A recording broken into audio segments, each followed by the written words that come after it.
Hi welcome back to my channel. ఈరోజు కథ నీ ఊహలే నా ఊపిరి 12వ భాగాన్ని వినేద్దాం. ఆకాష్ ఇంటికి వెళ్ళిన తర్వాత కోపంగా తన ఫోన్ని విసిరి వాసు తన కాలర్ పట్టుకోవడం, కోపంగా మాట్లాడడం తలుచుకుంటూ ఇంకా కోపంగా ఊగిపోతూ ఉంటాడు. అప్పుడే ప్రీతి అక్కడికి వస్తుంది. ప్రీతి ఆకాష్కి వాటర్ ఇస్తూ ఏమైంది బావా అని అడుగుతుంది. సంజు వాళ్ళని కలవడం గురించి చెబుతాడు ఆకాష్. ఎందుకు బావా ఇంకా ఇలానే చేస్తున్నావు? నువ్వు చేసిన దానికి వాళ్ళకు సారీ చెప్పాల్సింది పోయి ఇంకా వాళ్ళ మీద ద్వేషం పెంచుకుంటున్నావు అని అంటుంది. ఏంటి నోరులేస్తుంది, నాకే చెప్పే వరకు వచ్చావా అని అంటాడు ఆకాష్. ప్రీతి చేసిన తప్పుని సరిదిద్దుకోమంటున్నాను అని అంటుంది. నేనే తప్పు చేశాను, ప్రేమించాను, పెళ్లి చేసుకోమని అడిగితే నా ప్రేమను రిజెక్ట్ చేసిందే, నన్ను చెంప మీద కొట్టింది, నేను నా ప్రేమను దక్కించుకోవాలనుకున్నా అని అంటాడు ఆకాష్. మాటి మాటికి ప్రేమ అని 100 సార్లు ఆ నోటి నుంచి పలకకు, వినడానికి ఏదోలా ఉంది బావా అని అంటుంది చిరాక ప్రీతి. ప్రీతి 2 భుజాలు గట్టిగా పట్టుకుని ఆకాష్, ఏంటి ఎక్కువగా మాట్లాడుతున్నావు, నువ్వు ఇంతకు ముందు దాన్ని ఇబ్బంది పెట్టలేదా అని అడుగుతాడు. ప్రీతి ఆకాష్ చేతులు విడిపించుకొని దూరంగా నడుతూ, నేను ఇంతకు ముందులా చాలా తప్పులు చేశాను నిజమే, సంజుని ఏడిపించాలని అనుకున్నాను, కానీ నీలా తన లైఫ్తో మనసుతో ఆడుకోవాలి అని అనుకోలేదు. తన నీతో అంత క్లోజ్గా మూవ్ అవుతున్నప్పుడు, నువ్వు తన మీద స్పెషల్ ఇంట్రెస్ట్ చూపించినప్పుడు, నిన్ను ప్రాణంగా ప్రేమించిన దానిగా నువ్వు నాకు ఎక్కడ దూరం అవుతావని తనని తిట్టేదానని అని అంటుంది. మరి నాది ప్రేమ కాదా అని అంటాడు ఆకాష్. కాదు, నీకు సంజు మీదన్నది అట్రాక్షన్ మాత్రమే, తను నిన్ను కొట్టిందనే కోపం మాత్రమే, నువ్వు అది గుర్తించడం లేదు. కానీ నువ్వు చేస్తున్న తప్పులు నువ్వు రియలైజ్ అయిన రోజు నీకు నీ స్నేహం, నా ప్రేమ ఏది దక్కదు అని అంటుంది. నాకేం అవసరం లేదు, నేను చచ్చినా వాళ్లకు క్షమాపణ చెప్పను అని లోపలికి వెళ్ళిపోతాడు ఆకాష్. ప్రీతి వెళ్తున్న ఆకాష్ వైపు చూసి, నువ్వు మారుతావని నాకు నమ్మకం లేదు బావా, నీకు తెలియడం లేదు, నువ్వు తెలుసో తెలియక కొంతమంది జీవితాలతో ఆడుకున్నావు, అందులో నేను ఒక భాగం అయ్యాను, దానికి తగ్గ శిక్షను కూడా అనుభవించానని తన కడుపు మీద చేయి పెట్టి ఏడుస్తూ, నువ్వు త్వరలోనే తెలుసుకుంటావు అని అనుకుని తన రూమ్లోకి వెళ్ళిపోతుంది. సంజు నెక్స్ట్ డే ఆఫీస్కి బయలుదేరి వెళ్తుంది. తన పాత ప్లేస్లో కూర్చొని వర్క్ చేసుకుంటూ ఉంటుంది. సమీర్ ఆఫీస్కి వచ్చి సంజు తన క్యాబిన్లో కాకుండా బయట వర్క్ చేసుకోవడం చూసి సంజు దగ్గరికి వెళ్తాడు. సంజు సమీర్ రావడం గమనించి లేచి గుడ్ మార్నింగ్ సార్ అని విష్ చేస్తుంది. అదేంటి, నిన్ను నా క్యాబిన్లో కూర్చోమని చెప్పాను కదా, కానీ ఇక్కడేంటి అని అడుగుతాడు సమీర్. అంటే నాకు అక్కడ అంత కంఫర్ట్గా లేదు సార్, అందుకే ఇక్కడ అని చెప్తుంది సంజు. ఓహో నీ ఇష్టం అని తన క్యాబిన్లోకి వెళ్తాడు సమీర్. సంజు తన ప్లేస్లో కూర్చొని నీకు దూరంగా ఉండడమే మంచి సమీర్ అనేసి అనుకుంటుంది. ఈవినింగ్ ఒక ఫైల్ని తీసుకుని సమీర్ క్యాబిన్కి వెళ్తుంది. సమీర్ ఫైల్ చెక్ చేసి సైన్ చేసి సంజుతో రేపు ఇంపార్టెంట్ మీటింగ్ ఉందని చెబుతాడు. సంజు సరే అని అంటుంది. ఇందులో సమీర్కి ఫోన్ వస్తే మాట్లాడుతూ ఉంటాడు. వాట్, ఇంత సడన్గా ఏంటి అని, తర్వాత నేను చూసుకుంటాను అని ఫోన్ పెట్టి ఏదో ఆలోచిస్తూ అంటాడు. ఏమైంది సార్ అని అడుగుతుంది సంజు. మనం ఇప్పుడు చేస్తున్న ప్రాజెక్ట్కి సంబంధించిన కొన్ని మెటీరియల్ తెప్పించాలి అండ్ ఒక క్లయింట్ని కలవడానికి ఊరు వెళ్ళాలి, కానీ అన్నీ చూసుకునే అతను 1 వీక్ లీవ్లో ఉన్నారు. రేపు నేను ఇక్కడ కంపల్సరీ ఉండాలి, అక్కడ ఎవరు చూసుకుంటారు అని టెన్షన్ అని చెబుతాడు. ఏ ఊరు అని అడుగుతుంది సంజు. సంజు వాళ్ళు ఇంతకుముందు ఉన్న ఊరు పేరు చెబుతాడు సమీర్. ఎందుకో తను నెక్స్ట్ తీసుకోబోయే స్టెప్కి సహాయపడేలా ఉంది అని. సార్ నేను వెళ్ళనా అని అడుగుతుంది. నువ్వు ఒక్కదానివి అక్కడికి అంటే? పర్లేదు సార్, నేను ఇంతకు ముందు పెరిగింది అక్కడే కదా, నాకు అన్ని ప్లేసెస్ తెలుసు అని చెబుతుంది. సరే, నువ్వు అక్కడ ఉండడానికి నేను కొన్ని ఏర్పాట్లు చేస్తాను అని చెబుతాడు సమీర్. సరే సార్ అని తన ప్లేస్కి వెళ్ళిపోతుంది సంజు. సంజు ఇంటికి వెళ్ళి ఇదే విషయం అందరికీ చెబుతుంది. నువ్వు ఇప్పుడు అక్కడికి వెళ్ళడం అంత అవసరమా సంజు అని అడుగుతాడు వాసు. చాలా అవసరం అనుకుని వెళ్ళాలి అన్నయ్య, అక్కడ నాకు చాలా పని ఉంది అని అంటుంది సంజు. ఏంటి అంటాడు వాసు. అదే ఆఫీస్ పని అన్నయ్య, నేను అందులో ఒక ఎంప్లాయీగా నా బాధ్యత ఇది అని అంటుంది సంజు. పోనీ నేను నీతో రానా అని అడుగుతాడు వాసు. అమ్మో, అన్నయ్య వస్తే నేను నా పనిని కంప్లీట్ చేయలేను అనుకుని, వద్దన్నయ్య, నేను ఇంకా చిన్నపిల్లనా, ఏం కాదు కదా, నేను వెళ్ళగలను అని అంటుంది. అది కాదురా అని ఏదో చెప్పబోతుంటే, వెళ్ళని వాసు, తను వెళ్తానని చెబుతుంది కదా అని అంటాడు రాఘవ. థ్యాంక్స్ నాన్న అని తన రూమ్కి వెళ్ళిపోతుంది సంజు. నెక్స్ట్ డే సమీర్ సంజు కోసం కారు పంపిస్తారు. సంజు తన బ్యాగ్ తీసుకొని అందరికీ బాయ్ చెప్పి కారులో కూర్చుంటుంది. కార్ స్టార్ట్ అవుతుంది. కొన్ని గంటల జర్నీ తర్వాత కారు ఒక హోటల్ ముందు ఆగుతుంది. సంజు దిగి లోపలికి వెళ్తుంది. సమీర్ అప్పటికే సంజు కోసం ఒక రూమ్ బుక్ చేసి ఉండడం వల్ల సంజుని అక్కడ వాళ్ళు రిసీవ్ చేసుకుని రూమ్ చూపిస్తారు. సంజు ఫ్రెష్ అయ్యి మీటింగ్ లంచ్ టైంకి కావడంతో ఈలోపు క్యాబ్ బుక్ చేసుకుని ఒక ప్లేస్కి వెళ్తుంది. సంజు తను వెళ్ళాలి అనుకున్న ప్లేస్కి రీచ్ అవుతుంది.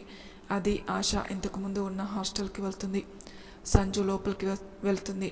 వార్డెన్ ఆశ గురించి అడుగుతుంది. తను 3 ఏళ్ల క్రితం వెళ్ళిన తర్వాత ఒక్కసారి కూడా రాలేదు అని చెబుతుంది. సంజు ఆశా ఫ్రెండ్స్ని కూడా అడుగుతుంది. కానీ వాళ్ళు కూడా ఆశా పెళ్ళి ఫిక్స్ అయిందని చెప్పిన తర్వాత అసలు కాంటాక్ట్లో లేదు అని చెబుతాడు. సంజు నిరాశగా అక్కడి నుంచి ఆశా చదివిన కాలేజీకి వెళ్తుంది.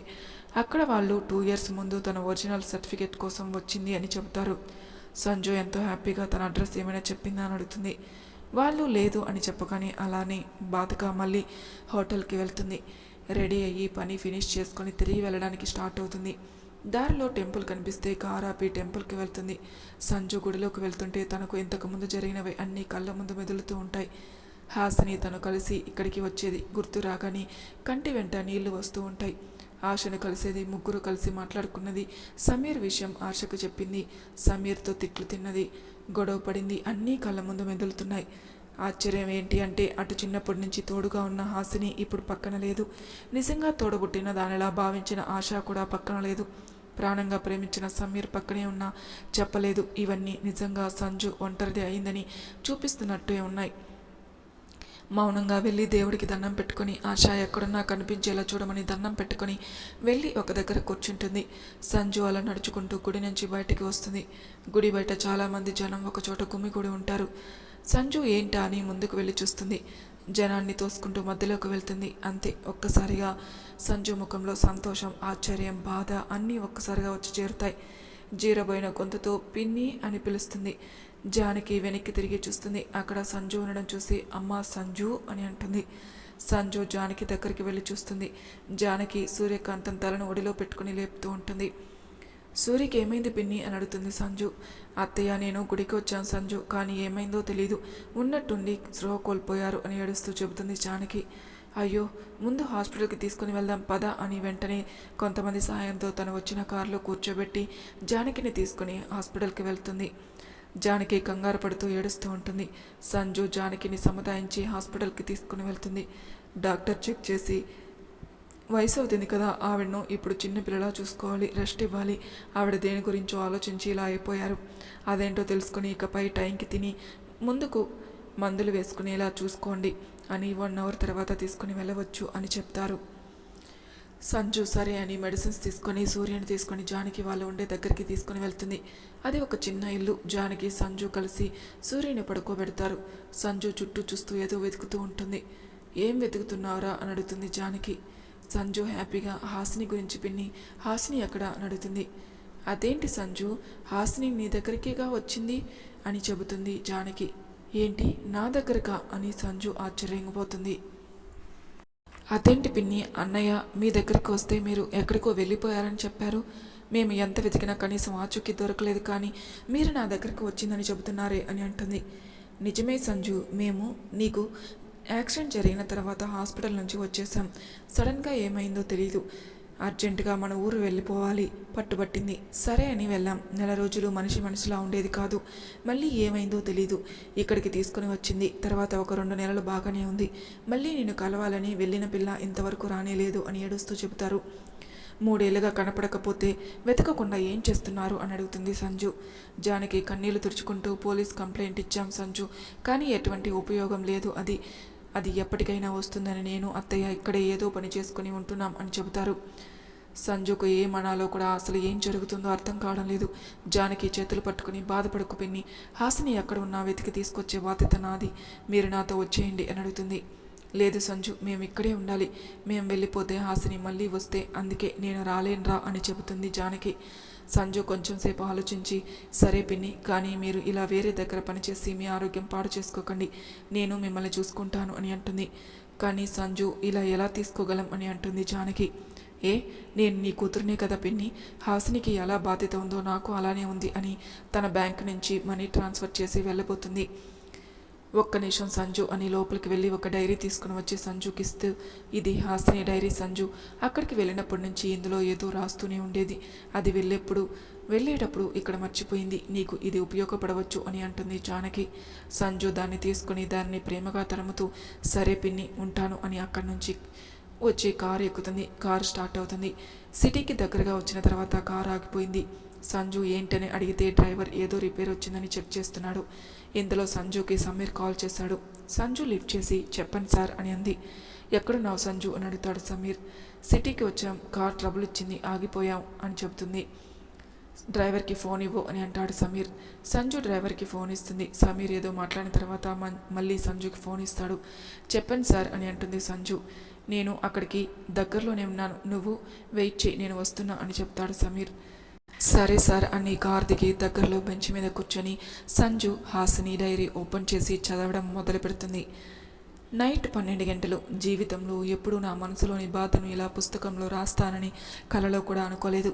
ఎందుకంటే నా ప్రతి కష్టాన్ని, బాధను, సంతోషాన్ని పంచుకునే సంజు నా రౌడీ నా పక్కనే ఉండేది. కానీ ఈ క్షణం దాని ముందుకు వెళ్ళడానికి కూడా ఏదోలా ఉంది. ఒక్క రాత్రి మా ఇద్దరి జీవితాలను నాశనం చేసింది. మొదటిసారి నేను తప్పుడు నిర్ణయం తీసుకున్నాను. ప్రేమలోనే ఓడిపోయాను. ఆకాష్ని మొదటిసారి చూసినప్పటి నుంచి నాకే తెలియకుండా ప్రేమలో పడిపోయాను. నాకు తెలిసి నీకు చెప్పాలని కాలేజీలో ఫేర్వెల్ పార్టీ రోజు నీ కోసం ఎదురు చూశాను. కానీ ఆ ప్రీతి చేసిన పని వల్ల కుదరలేదు. కానీ ఆ ప్రీతి నా విషయంలో మొదటిసారి మంచి చేసింది. నీ నిజస్వరూపం ఏంటో నాకు తెలిసేలా చేసింది. ఆ రోజు నేను వాష్రూమ్లో నుంచి మీ మాటలు విన్నాను. నువ్వు ఒక్కో మాట అంటుంటే నేను ఎంత నీచుడిని ప్రేమించానా అని నా మీద నాకే అసహ్యం వేసింది. సంజు అరుపుకు కంగారుగా లోపల నుంచి బయటకు వచ్చాను. ఆకాష్ సంజు దగ్గరికి వెళ్ళబోయాడు. ఏం చేయాలో తెలియదు. వెంటనే వాడిని నెట్టి సంజుని లేపడానికి ట్రై చేశాను. కానీ సంజుకు దెబ్బ తగిలి బ్లడ్ వస్తుంది. కంగారుగా సంజును లేపుతున్నా తనలో ఉలుకు పలుకు లేదు. మళ్ళీ ఆకాష్ లేచాడు. నా భుజం మీద చెయ్యి వేశాడు. ఆ గదిలో సరిగ్గా వెలుగులేదు. నేనే సంజు అనుకున్నాడు కాబోలు. నన్ను దగ్గరికి లాక్కొని నిన్ను ఈరోజు ఎవరూ కాపాడలేరని గట్టిగా నవ్వుతూ అంటున్నాడు. తాగేసి ఉన్నాడు. అటు ఇటు తూలుతూ నేను ఎంత విడిపించుకుందామని చూసినా నా వల్ల కావటం లేదు. నా బలం ఆ రాక్షసుడి ముందు చాలడం లేదు. కొంతసేపటికి నాకు బలం ఇంకా లేదు. నా భవిష్యత్తు ఏంటో నా కళ్ళ ముందు మెదులుతుంది. నా జీవితం నాశనం అవ్వబోతుందని తెలియడానికి నాకు పెద్దగా సమయం పట్టలేదు. వాడి చేతిలో బలైపోయాను. నన్ను నేను కాపాడుకోలేకపోయాను. కొంతసేపటికి వాడు మత్తులోకి జారుకున్నారు. మెల్లగా పైకి లేచాను, కానీ నడవగలిగే శక్తి నాకు లేదు. అప్పుడే ఊపిరి ఆగిపోయి ఉంటే బాగుండనిపించింది. ఎలాగోలా సంజు దగ్గరికి వెళ్ళాను. దానిని చూడగానే నన్ను నేను కోల్పోయినా నిన్ను కాపాడుకున్నానని ఎక్కడో చిన్న ఆనందం. వెంటనే నిన్ను తీసుకుని హాస్పిటల్కి వచ్చాను. నీ పరిస్థితి తెలిసే వరకు ప్రాణం నిలవలేదు. నువ్వు బాగున్నావని తెలియగానే నా వల్ల కాలేదు. అక్కడి నుంచి ఇంటికి వచ్చాను. ఇంటికి వచ్చి లైట్స్ ఆఫ్ చేసి ఇంకా అప్పటి వరకు నాలో దాచుకున్న బాధనంతా బయటకు స్వేచ్ఛగా వదిలేశాను. మొదటిసారి చీకటి ఎంత ప్రశాంతంగా అనిపించిందో. అలా ఎంతసేపు ఏడ్చినా అనేదే నాకు తెలియదు. నిన్ను చూద్దామంటే నువ్వే బాధలో ఉన్నావు. అలాంటిది నిన్ను చూసి నేను కంట్రోల్ చేసుకోలేను. బాధలో నీకు అంతా చెప్పేస్తే ఇప్పటికే సగం చచ్చిన నిన్ను మరోసారి చంపడం ఇష్టం లేదు. అందుకే ఊరు వదిలి వచ్చేసాను. అలా నెల రోజులు అదే నరకం అనుభవిస్తూ గడిపాను. ఒక రోజున ఎందుకో నీ మాటలు గుర్తొచ్చాయి. తప్పు చేసింది వాడు హాయిగా తిరుగుతున్నాడు. నేను ఇక్కడ ఇలా చీకటి గదిలో ఎందుకున్నానని అనిపించింది. నా శరీరం మాత్రమే కోల్పోయాను, కానీ నా మనసు స్వచ్ఛంగానే ఉంది కదా అనిపించి అందుకే నేను చేయాల్సిన పని గుర్తొచ్చింది. మళ్ళీ ఇక్కడికి వచ్చాను. నీ గురించి కనుక్కున్నాను. వేరే ఊరు వెళ్ళిపోయినట్టు చెప్పారు. నీ కోసం అక్కడికి బయలుదేరాను. నిన్ను సమీర్ని కలిపి ఆ ఆకాష్కి తగిన శిక్ష వేయాలని నిర్ణయం తీసుకొని ముందడుగు వేశాను. అప్పుడే తెలిసింది వాడి పాపానికి ఫలితం నా కడుపులో పెరుగుతుందని. అది తెలిసినప్పటి నుంచి పిచ్చెక్కిపోయేది. ఇన్ని రోజులు నేను ఏదైతే తండ్రి లేని బిడ్డగా పెరిగాను, నా బిడ్డ కూడా అదే నరకం అనుభవించాలని అనుకుంటుంటే గుండె పగిలిపోతుంది. సరే, ఏదైనా ముందు సమీర్ని కలవాలని నా గమ్యం వైపు అడిగివేశాను. సంజు డైరీని ఒక్కసారిగా కిందకి జారవిడుస్తుంది. ఒక్క నిమిషం తను ఏం చదివిందో తనకే అర్థం కావడం లేదు.